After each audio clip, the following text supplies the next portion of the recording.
할렐루야. 예, 오늘은 휴거와 환란이라는 제목을 가지고 말씀을 나눠보도록 하겠습니다. 예루살렘은 이방인의 때가 차기까지 이방인들에게 밟히리라. 아멘. 예루살렘은 이방인의 때가 차기까지 이방인들에게 밟히리라. 실제로 그게 성취됐나요? 성취됐죠. 예수님이 말씀하신 거기 때문에 성취될 수밖에 없겠죠. 그렇게 약 2000년간 짓밟히다가 지금 이제 한 70년 전부터, 약 70년 전부터 다시 일어나기 시작한 거예요. 무화과의 그 싹이 보이기 시작한 거죠. 그런데 여기 언제 그게 회복이 된대요? 완전히 예루살렘이 이방인의 때가 차면, 이방인의 충만한 숫자가 차게 되면 이스라엘이 회복된다는 말씀이죠. 그래서 예수님께서 이렇게 예언해 놓으신 대로 지금 돌아가고 있는 거예요. 근데 이 말씀을 똑같이 예언을 사도 바울도 해놨죠. 더 자세하게 했죠. 같이 한번 읽어볼게요. 시작. 이방인의 충만한 수가 들어오기까지 이스라엘의 덫은 무든하게 된 것이라. 그리하여 온 이스라엘이 구원을 받으리라. 아멘.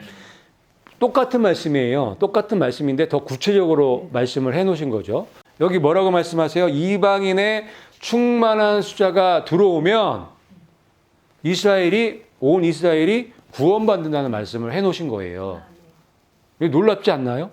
이방인의 충만한 숫자가 들어오기 전까지는 이스라엘이 짓밟히지만 충만한 숫자가 채워지면 온 이스라엘을 구원해 주신다. 이런 말씀입니다. 그래서 요한계시록에 이스라엘의 14만 4천 명이 나오는 거예요. 마지막 때에. 같이 한번 읽어볼게요. 시작. 내가 인침을 받은 자의 수를 들으니 이스라엘 자손의 각 지파 중에서 인침을 받은 자들이 14만 4천이니. 아멘.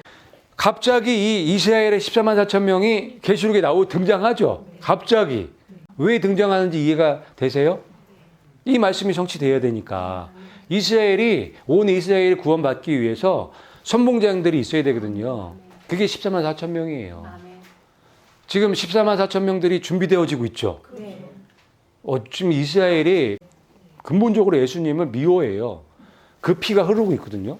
그런데 놀랍게 지금 예수님을 믿는 사람들이 전 세계적으로 막 일어나고 있죠. 그분들이 14만 4천 명일 가능성이 굉장히 높은 거예요. 그분들이 준비되어지고 있는 거예요. 그러니까 지금은 준비가 조금씩 되어져야 되겠죠. 14만 4천 명이 나와야겠죠. 그런 분들이 엄청 많이 지금 전 세계적으로 나타나고 있어요. 그런데 얘기를 들어보면 그분들은 정말 예수님이 직접 나타나시거나 아주 엄청난 기적을 통해서 회심하게 만드신대요. 기적과 표적 이런 것들을 통해서 돌아가게 만드시는 거예요. 그래서 여기 계시록 7장 4절에 나오는 이 14만 4천 명, 이 이스라엘 14만 4천 명은 그냥 문자 그대로 이스라엘의 14만 4천 명이에요.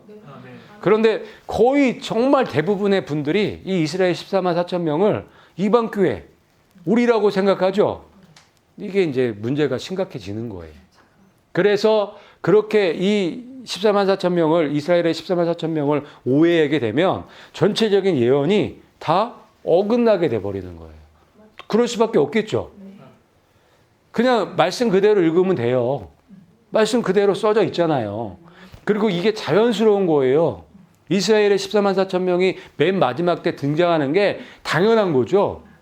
이 예수님의 말씀, 사도 바울의 그 예언의 말씀이 성취되기 위해서는 맨 마지막에 나타나야 되는 거예요. 그러니까 하나도 이상한 거 아니죠. 그래서 이 14만 4천 명이 인침 받을 때 하늘에 이미 벌써 아무도 능히 셀 수 없는 무리가 올라가 있죠. 대관식에 참석하는 그 말씀이 있단 말이에요. 그 말씀이 이 말씀이에요. 같이 한번 읽어볼게요. 시작.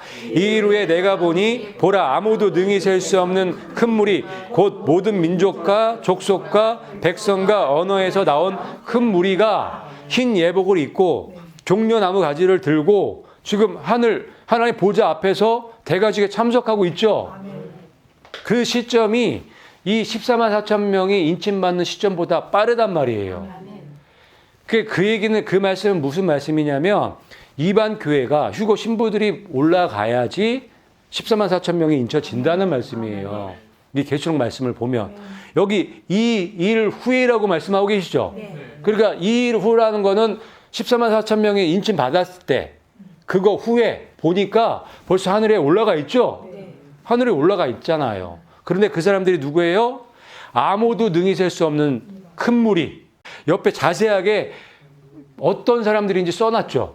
모든 민족, 족속, 백성, 언어, 이방교회를 얘기를 하는 거예요. 14만 4천 명은 또 자세하게 기록해 놓으셨죠. 이스라엘의 12지파에서 14만 4천 명이다 기록해 놓으셨잖아요. 그래서 계시록 12장에도 이 말씀이 그래서 연결해 나오는 거예요. 같이 한번 읽어볼게요. 시작. 그녀의 아이가 체에 올라가 하나님께 이르고 그분의 보좌에 이르더라. 아멘. 그래 이 말씀이 바로 연결되어 있는 거예요. 계시록은 다 연결되어 있단 말이에요. 이걸 연결해서 보시면 너무너무 재밌는 책이 계시록이에요. 하지만 이게 연결이 안 되면 진짜 재미없는 책이 계시록이죠. 뭐 하나도 몰라 보니까. 모르겠으니까. 그죠? 그래서 여기 보니까 그녀의 아이가 체에 올라갔죠. 하나님께 이르고 그분의 보좌에 올라갔죠. 이게 아무도 능히 셀 수 없는 큰 무리예요. 아이는 올라가고 체에 올라갔다는 거는 휴거됐다는 얘기죠. 아이는 올라가고 여자는 남겨지잖아요. 같이 읽어볼게요. 시작. 그 여자가 강야로 도망하매 거기서 1260일 동안 그를 양육하기 위하여 하나님께서 예비하신 곳이 있더라. 아멘. 그러니까 저 위의 그림에서 14만 4천 명은 남겨지죠. 이방 교회는 지금 올라가 있죠. 밑에 그림 똑같은 거예요. 여자 남겨지죠. 아이는 올라가죠. 똑같은 거예요. 그런데 왜 1260일 동안 남겨지냐고. 그렇죠? 1260일이 몇 년이에요? 3년. 왜 3년 반이냔 말이에요. 7년 한락 가운데 전 3년 반이 1260일이잖아요. 이 아이는 올라가고 이 이스라엘 여자는 1260일 동안 남겨지는 거예요. 그런데 11장에 보면 두 증인이 1260일 동안 일하죠. 같은 말씀이란 말이에요. 같은 말씀이잖아요. 그래서 이 여자는 이스라엘일 수밖에 없고 이 아이는 이방 교회일 수밖에 없는 거예요. 맞나요? 이렇게 안 보면 계시록을 이렇게 안 보면 계시록은 뭐 모르는 책이죠. 뭐 알 수가 없는 책이죠. 그렇죠. 근데 이게 어렵지가 않죠. 말씀 그대로 다 기록돼 있으니까. 그 말씀에 있는데도 불구하고 이거를 분별하지 못하는 이유가 뭘까요? 선입견. 잘못 배워서. 저도 이거 깨는데 한참 걸렸어요. 이거 깨는데. 그런데 이거를 깨고 한번 하나 제대로 보기 시작하니까 이게 다 연결되어 있더라고요. 놀랍게. 그래서 이 이방 교회는 환란 전에 올라가야 되는 거예요. 이 말씀이 맞다면, 이 말씀이 성취되려면. 하지만 이스라엘은 환란 속에 들어가야 되죠. 그런 전체적인 말씀이 있어요. 그래서 휴거와 환란과 이방 교회와 이스라엘은 맞물려 있는 거예요. 우리 이방 교회가 이스라엘에게 바톤을 넘겨주는 거예요. 그래서 공중휴거가 먼저 있어야 되는 거예요. 환란 들어가기 전에. 볼지어다 그가 구름을 타고 오시리라. 아멘. 그래서 요한계시록 1장 7절에 구름 타고 오신다는 말씀을 해놓으신 거예요. 근데 19장에 가면은 백마 타고 오신다는 말씀이 있죠. 그래서 공중휴거와 지상재림이 따로 있다는 것을 말씀해 주고 계시는 거예요. 마지막 나팔 소리가 날 때 눈 깜짝할 사이에 순식간에 다 변화되리라. 이게 휴거의 말씀이에요. 마지막 나팔이 무슨 나팔인지 우리 지난번에 배웠죠. 첫 나팔이 어디에 언제 어느 절기에 불러져요? 오순절에. 마지막 나팔은 나팔절에 불려지는 거예요. 오순절은 이방 교회의 시작이죠. 그리고 나팔절은 이방 교회의 끝이에요. 이방 교회의 충만한 숫자가 찼기 때문에 올라가는 거예요. 그때 마지막 나팔이 울려 퍼지는 거예요. 그래서 이 말씀을 기록해 놓으신 거예요. 다 연결되어 있죠. 하나님의 말씀은요, 이 예언의 말씀을 알게 되면, 다니엘서와 계시록을 알게 되면 이게 전체적으로 다 연결되어 있어요. 그냥 알게 돼요, 이게. 성령님이 알려주세요. 그렇게. 신기하죠. 그거 알 때마다 너무 행복하죠. 막 굉장히 가슴이 벅차죠. 주께서 호령과 천사장의 소리와 하나님의 나팔 소리로 친히 하늘로부터 강림하시리니. 아멘. 그래서 구름을 타시고 구름 타시고 하늘에 강림하시는 거예요. 땅에 오시는 게 아니에요. 이 말씀을 보면 그렇게 하늘에 구름 타시고 하늘에서 강림하시니까 땅에 있는 사람들이 어떻게 되는 거예요? 올라가는 거죠. 같이 읽어볼게요. 시작. 우리가 그들과 함께 구름들 속으로 채어 올라가 공중에서 주를 만나리라. 아멘. 그 지상 재림이 아니란 말이에요. 이 땅에 오시는 게 아니에요. 저 공중에서 만나는 거예요. 공중에서 만날 때 구름 타고 오셔서 공중에서 만날 때 우리가 어떻게 돼요? 변화되죠. 변화돼서 공중으로 채어 올라가는 거예요. 그래서 그 공중에서 예수님을 만나는 거죠. 이건 지상 재림이 아니란 말이에요. 계시록 19장에 보면 지상 재림은 백말 타고 예수님 앞장 서시고 뒤에 이 예수님의 신부들이죠. 같이 지상 재림하는 거예요. 그래서 아마겟돈 전쟁을 통해서 이 죄의 세력들을 완전히 쓸어버리는 게 지상 재림이에요. 그리고 이 공중 재림, 공중 강림이죠. 이거는 완전히 다른 말씀이란 말이에요. 그럼 분명히 이 두 가지 사건이 있어야 되죠. 그러면 언제 무엇이 먼저 있어야 되고 나중에 있어야 되는지 우리가 알아봐야 될 거 아니에요. 뭐가 먼저예요? 공중 휴거가 먼저죠. 그래서 계시록 1장 7절에도 구름 타고 오시리라는 말씀을 먼저 해놓으신 거고, 계시록의 이 지상 재림은 맨 마지막 때 있다고 기록돼 있죠. 그리고 19장에 있고, 그리고 이 구름 타고 오시는 사건은 1장 7절에 기록돼 있고, 그래서 이 공중 휴거는 이방 교회, 이방인의 충만한 숫자가 차서 휴거되는 사건이 공중 휴거예요. 공중 강림, 구름 타고 오시는 사건. 그리고 지상 재림은 이 휴거된 하나님의 교회야 예수님이 함께 와서 죄의 세력들을 완전히 다 멸하는 그 사건이 지상 재림이에요. 그 다음에 올라가서 뭐예요? 대관식에 참석하는 거죠. 이 계시록 안에 대관식 장면이 아주 자세하게 묘사되어 있고 거기에 어떤 무리가 참석하고 있는지가 기록되어 있죠. 말씀을 보면은 다 풀린단 말이에요. 보라, 아무도 능히 셀 수 없는 큰 무리가 흰 예복을 입고 손에 종려나무 가지를 들고 지금 대관식에 참석하고 있는 거예요. 이들이 누구라고요? 모든 족속과 방언에서 나온 모든 민족에서 나온 이방 교회죠. 이방 교회가 참석하고 있다는 말씀이 기록되어 있단 말이에요. 그들이 무슨 옷을 입고 있어요? 흰 예복은 뭐예요?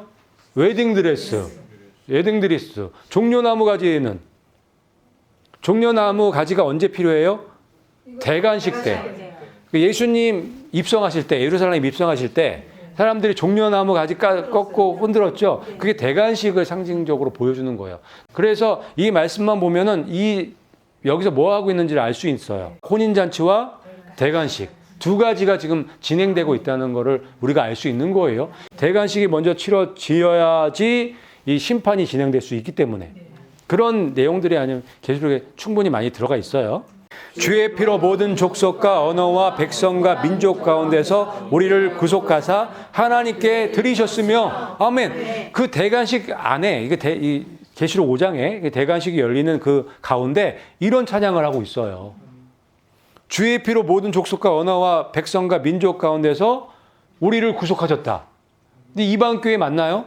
이방 교회가 올라와 있잖아요. 올라와서 지금 대관식에 참석하고 있고 면류관을 지금 받고 있어요. 받은 거예요. 이미. 그래서 이 말씀을 또 이어서 하시는 거예요. 같이 읽어볼게요. 시작. 우리를 왕과 제사장으로 삼으셨으니 우리가 땅에서 통치하리이다. 아멘. 면류관 받았죠? 면류관 받아서 이 말씀을 한 거예요. 일단 벌써 이 왕과 제사장으로 면류관 받고 임명 다 받은 그런 말씀을 해놓으신 거예요.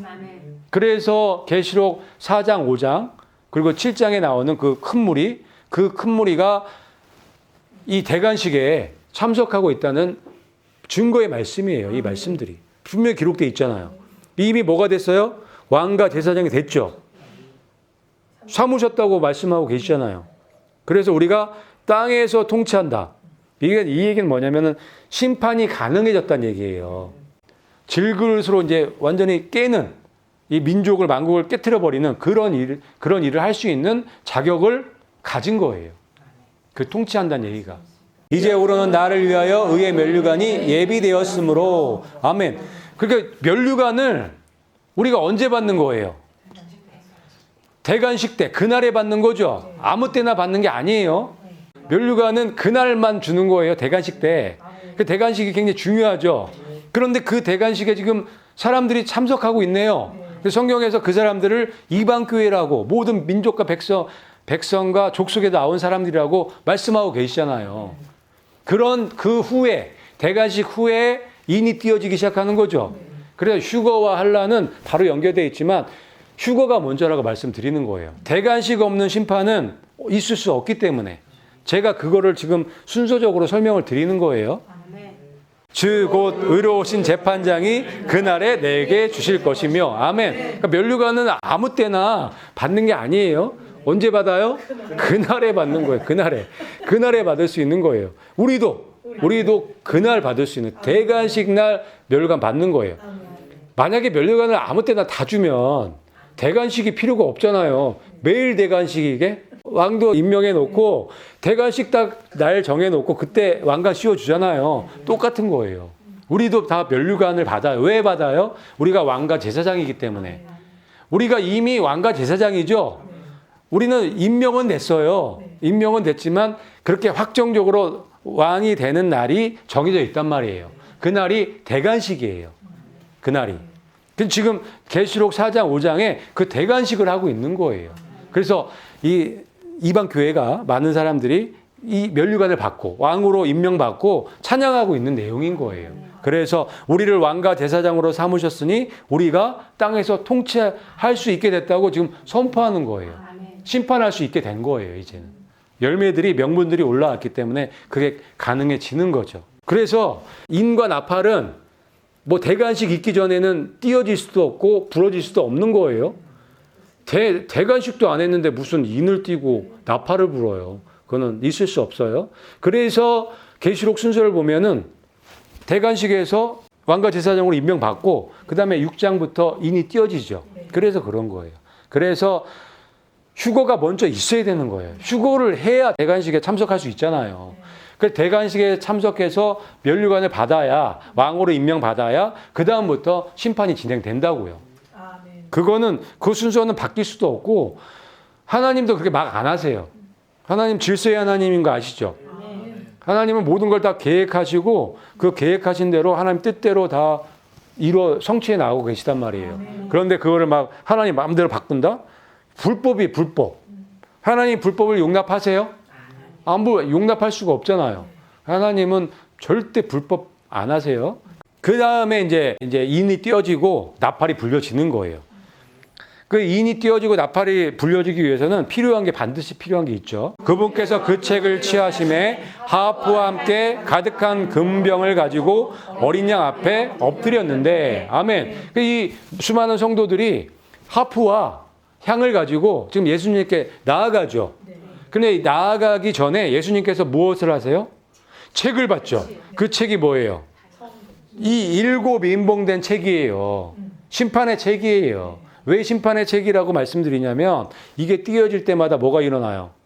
심판이 일어나죠. 재앙이 일어나죠. 그래서 심판의 책이라고 하는 거예요. 뭐 어떤 분들은 지구 땅 문서라고 막 얘기하지만 그냥 쉽게 이 인이 띄어질 때마다 심판이 진행되니까 심판의 책이라고 이해하시는 게 맞는 거예요. 그게 편하고. 띄어질 때마다 엄청난 재앙들이 일어나죠. 근데 그전에는 뛸 수가 없었단 말이에요. 왜요? 대관식이 거행되지 않았기 때문에 왕과 제사장들이 있어야 이게 가능해지는 거예요. 그렇게 하나님 만들어 놓으셨기 때문에. 그래서 대관식 가운데 이 이야기가 있는 거예요. 7 인봉된 책을 받으시죠. 왜 받으세요? 뛰시려고. 그런데 하나가 더 남은 거예요. 하프와 향이 가득한 향로죠. 금병. 그걸 가지고 그걸 예수님께 드려야 돼요. 그 향로가 필요해요. 향로가. 그 향로가 뭐예요? 성도들의 기도. 성도들이 무슨 기도했을까요? 죄를 멸하는 기도, 사탄을 멸하는 기도, 귀신을 내쫓는 기도, 질병을 내쫓는 기도, 미움, 다툼, 시기, 질투, 원망, 불평, 이 육신의 생각들을 멸하는 기도. 그건 뭐예요? 다른 얘기로. 심판. 심판의 기도를 그렇게 하시는 거예요, 여러분들이. 아니에요? 맞아요. 여러분들이 기도하는 모든 그 기도들 가운데 마귀랑 싸우는 기도들은 다 심판이에요. 그 심판의 기도들이 쌓이죠. 쌓여서 종합적으로 모여서 부어지는 거예요. 그게 인사건이고 나팔 사건인 거예요. 그래서 중요하게 여기 지금 금병 이야기, 그러니까 향로, 그거를 예수님께 드리는 장면이 있는 거예요. 그 수많은 성도들이 얼마나 마귀가 싸웠겠어요. 그거를 쌓아서 맨 마지막에 터뜨리는 거니까. 마귀는 너무너무 무섭겠죠. 그래서 우리가 지금 기도하는 이 모든 것들이 굉장히 중요한 그런 일들을 하신다고 믿으시고 기도를 더 강력하게 하실 필요가 있는 거예요. 여러분 기도도 드려질 거 아니에요. 그러니까 마귀와하고 싸우는 이런 기도들을 많이 하시면 좋아요. 그러면 그럴수록 내가 더 강해지고 강력해지거든요. 그리고 우리는 그런 사람들이죠. 우리가 시시하게 그러니까 사람들과 싸우는 그런 사람들이 아니에요. 사람들은 사랑의 대상. 우리가 싸울 상대는 마귀죠. 사탄이죠. 우리는 그런 능력이 있단 말이에요. 누가 주셨어요? 예수님이 주셨잖아요. 성령님이 우리와 함께 계시잖아요. 그래서 성령님께서 예수님께서 나와 함께 싸우시기를 원하시잖아요. 영광이죠. 그러면 믿으시고 내가 강력한 예수님의 군대가 돼서 싸워야죠. 전쟁해야죠. 뭘로? 기도로. 그게 쌓여서 이 금향로에 담겨지고 있단 말이에요. 지금. 그게 드려진다고요. 그게 드려지고 나서 심판이 시작된다고 말씀하고 계시는 거예요. 어린 양이 7인 중에 하나를 떼시는데, 그 이후로, 그 후로 이제 인을 떼시는 거예요. 대관식에서 이제 이 멸관 받고, 그 다음 멸관 받은 이 이방 교회가 하나님께 금향료를 드리죠. 그 성도의 기도가 쌓인 걸 드려요. 그 다음에 인을 떼시기 시작하는 거예요. 그 다음에. 본격적으로 7년이 시작되는 거죠. 그래서 7인은 7년 환란이 시작해야 띄어지는 거예요. 대관식이 있어야 띄어지는 거예요. 그래서 7인이 먼저 띄어졌다고 이렇게 알고 계시는 분들은 다시 수정하셔야 돼요. 바꾸셔야 돼요. 그냥 말씀 그대로 보셔야 되는 거예요. 말씀 그대로 안 보고 따르게 보면 안 되겠죠. 문제가 좀 있는 거예요. 그 다음에 나팔도 마찬가지예요. 천사가 향로를 가지고 제단에 불을 담아다가 땅에 쏟음에 우레와 음성과 번개와 지진이 나더라. 아멘. 여기 뭐가 나와요? 향로가 나오죠. 이게 성도들의 기도가 담긴 향로예요. 성도들 기도가 담긴 향로에 뭘 부어요? 제단에 불을 갖다 붓죠. 같이 섞어갖고 땅에 쏟는 거예요. 그랬더니 뭐가 나타나요? 우레와 음성과 번개와 지진이 나면서 나팔이 불려지기 시작하는 거예요. 7 나팔 재앙도 이 향로가 드려져야 되는 거예요. 그 향로의 역할이 굉장히 중요하죠. 그러면서 나팔이 불려지는 거예요. 그래서 인이 띄어지는 시점과 나팔이 불려지는 시점은 똑같아요. 그래서 인이 띄어져서 재앙이 일어나는 곳은 땅이에요. 땅에서. 그리고 나팔이 불려질 때 재앙이 일어나는 곳은 하늘이에요. 하늘의 권능들이 흔들리는 거예요. 그래서 그런 두 가지 재앙이 있는데 이 재앙들이 어마어마하게 무섭죠. 여태까지는 뭐 보지도 못했고 생각도 못했던 그런 엄청난 환란들이 이제 올 거예요. 곧 올 거예요. 여러분 요즘에 코로나 때문에 뭐 힘드시죠? 코로나는 뭐 아무것도 아니에요. 진짜 환란은 7년 시작되는 거예요. 그래 이 7년 이렇게 보면은 7년 환란 기간 있잖아요. 야곱의 환란이라고도 하는데 이 7년 환란을 두 부분으로 나누죠. 전 3년 반, 후 3년 반. 전 3년 반에 4개의 인이 띄어지고 4개의 나팔이 불려지죠. 그래서 첫 번째 인이 딱 띄어지는 순간 누가 나타나요? 적그리스도가 나타나는 거예요.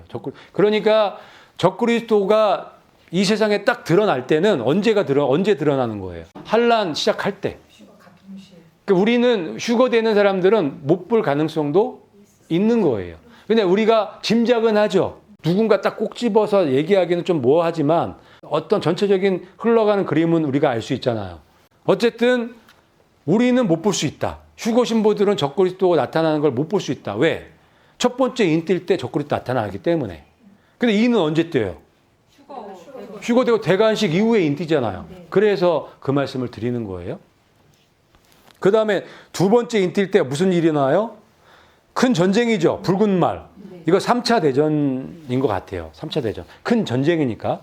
그래서 여태까지 없었던 엄청 무서운 전쟁이 환란 전에는 없어요. 큰 전쟁은 없어요. 작은 전쟁들은 있겠지만 큰 전쟁은 없어요. 그래서 큰 전쟁은 없고 환란 들어가 있는데 이 큰 전쟁이 일어나면 어떤 일이 나요? 세 번째 인이 띄어지면서 기근, 엄청난 기근, 뭐 말도 못하는 기근이 일어나는 거예요. 그리고 네 번째 인이 띄어질 때 사망, 이거는 뭐 복합적으로 전염병, 전쟁, 기근, 지진, 엄청난 일들이 일어나는 거예요. 어디에서? 땅에서 그런 일들이 일어나는 거예요. 그러니까 이 지구가 어떻게 되겠어요? 이런 재앙들이 일어나면, 이런 환란이 일어나면 사람 살 수 있겠어요? 살아도 사는 게 아닐 거예요. 그 다음에 이제 이것만 있어도 무서운데 하늘에 권능이 있는 일이죠. 그게 나팔 재앙이에요. 첫 번째 나팔이 불려질 때 하늘에서 피 섞인 우박 같은 게 막 떨어지는 거죠. 그래서 땅에 먹을 거를 풀들을 다 태워버리는 거예요. 두 번째 나팔 불 때 엄청 불붙은 큰 산 같은 게 바다에 떨어지죠. 바다의 생물들도 3분의 1이 다 죽는 거죠. 먹는 거가 다 없어지는 거예요. 그런 상황에서 살아간다는 자체가 처절한 거죠. 그 다음에 세 번째 나팔 불 때 쑥이라는 이름의 그 별이 물에 떨어지죠. 우리가 먹는 물에, 강하고 샘물에. 그래서 3분의 1을 못 먹게 되는 그런 엄청난 재앙. 그 다음에 네 번째 나팔 불 때 해, 달, 별의 3분의 1이 기능이 잃어버리죠. 엄청나게 아주 무서운 상상도 못했던 재앙들이 기다리고 있는 거예요. 그래서 여러분 이 재앙 속으로 들어가지 않으시려면 휴거 신부로, 점도 없고 흠도 없는 그런 예수님의 신부로 잘 준비하셔야 돼요. 그리고 예언의 말씀들을 잘 공부하셔서 전체적인 하나님의 계획을 아셔야 돼요. 그래야 하나님 뜻대로 순종할 수가 있으니까. 이게 이제 전 3년 반에 1261일 기간 동안에 이런 끔찍한 재앙들이 오는 거예요. 환란들이 있는 거예요. 3년 반 동안 이런 일들이 진행된다고 생각해 보세요. 너무 무섭지 않나요? 그렇죠? 이것도 무서운데 후 3년만 되면 진짜 무서운 것들이 화가 기다리고 있죠. 다섯째 인뛸 때 순교자들이 나타나죠. 이건 뭐냐면 본격적인 기독교 핍박이에요. 정말 예수님 믿는 사람들을 핍박하는 거예요. 14만 4천 명 중심으로 여자의 남은 씨들을 14만 4천 명은 올라가겠죠. 하지만 14만 4천 명에 의해서 남겨진 씨들이 있을 거 아니에요. 그분들이 순교당한다는 말씀이에요. 그래서 이 한난을 통과하지 못하고 순교하시는 분들은 꽤 있으실 것 같아요. 목에 목배임을 당하시는 분들은. 어쨌든 순교예요. 통과는 없어요. 통과할 수도 없고. 다니엘서에도 성도의 권세가 완전히 깨질 때까지 이 짐승한테 권세를 주는 거거든요. 그 얘기는 한 사람도 안 빼놓고 다 잡는다는 얘기예요. 다 죽인다는 얘기예요. 그 다음에 여섯 번째 인뛸 때 완전히 이제 끝이죠. 지금 지구에 보호막이 있는데 이 두 보호막도 다 걷어지면서 하늘에 별들이 막 쏟아져. 다 뭐 무화과 나무에서 떨어지는 것처럼 다 떨어지고 해의 기능도 잃어버리고 엄청난 큰 지진이 일어나서 산이 바다가 되고 바다가 산이 되는 마지막이죠. 마지막 재앙으로 지구가 이제 끝나게 된다는 말씀을 해 놓으신 거고. 근데 진짜 무서운 거는 다섯째 나팔, 여섯 번째 나팔이죠. 다섯 번째 나팔 불 때 뭐가 열려요? 무저갱이 열려요. 무저갱이 열리는 게 진짜 무서운 거예요. 무저갱은 뭐 하는 곳이냐면 이 마귀들, 타락한 천사들이 갇혀 있는 곳이에요. 데몬들이 있는 곳.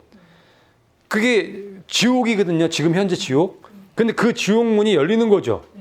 그 지옥 문이 열리면 거기에 몇천 년 동안 갇혀 있던 이 마귀 떼들이 나온다고 생각해 보세요. 그게 다섯 번째 나팔이에요. 무저갱이 열리는 사건. 그래서 더더욱 숨을 수가 없는 거죠. 이 마귀, 악령들이 나와버리니까. 이게 그래서 첫 번째 화라고 말씀하시는 거예요. 얘네들이 실제로 나온다고 생각해 보세요. 그런데 실제로 나올 거예요. 계시록에 이렇게 기록되어 있으니까. 그 다음에 여섯 번째 나팔도 엄청 무섭죠. 유프라테스 강 그쪽에 이 타락한 네 천사가 묶여 있는 거예요. 이 네 천사가 풀려나는 날이에요. 그때 네 천사만 풀리는 게 아니라 네 천사의 부하들도 풀려나가겠죠. 그게 뭐 엄청난 숫자예요. 그 마귀 떼가 또 나와서 하루에 1시간 안에 몇 명을 죽여요? 3분의 1. 사륙의 날이죠. 사륙의 날. 그런 끔찍한 제약이 6번째 나팔이고 7번째 나팔 불 때 이제 드디어 마지막 7대접으로 넘어가는 거예요. 그래서 끝나는 거죠. 그래서 7번째 나팔과 6번째 이는 바로 연결되어 있는 거예요. 마지막 단계라고 보시면 되는 거예요. 그래서 휴거가 있고 그 다음에 대관식이 있고 이 심판이 진행된다는 거를 제가 순서대로 보여드린 거예요. 그림이 잘 보이시죠? 그래서 우리는 이방 교회로서 이방인의 충만한 숫자가 차는 시점에 휴거되면 되는 거예요. 공중 강림하실 때 예수님 영접하러 올라가야죠. 그게 성경적인 거예요. 성경에서 말하는 교회의 신부의 입장인 거예요. 그러므로 하늘과 그 가운데에 거하는 자들은 즐거워하라. 그러나 땅과 바다는 화 있을진저. 아멘. 그래서 계시록 12장 12절에 이 말씀을 해놓으신 거예요. 여기 그러므로 하늘과 그곳에 있는 사람들은 즐거워하라고 말씀하고 계시죠. 이 말씀은 뭐예요? 휴거된 사람들은 즐거워해도 된다는 말씀이에요. 하지만 휴거되지 않고 남겨진 사람들은 땅과 바다는 화가 있죠. 근데 지구는 이제 큰일 났어요. 앞으로. 그게 불과 얼마 안 남았다고 보여지는 거예요. 그래서 여러분들 이 하나님의 말씀을 붙잡고 예언의 말씀들을 붙잡고 특별히 계시록 말씀을 통해서 앞으로 어떤 일들이 어떤 하나님의 말씀들이 성취될 거를 그림을 그리시고 거기에 맞춰서 예수님의 신부로 잘 준비하시기를 예수님의 이름으로 축복합니다.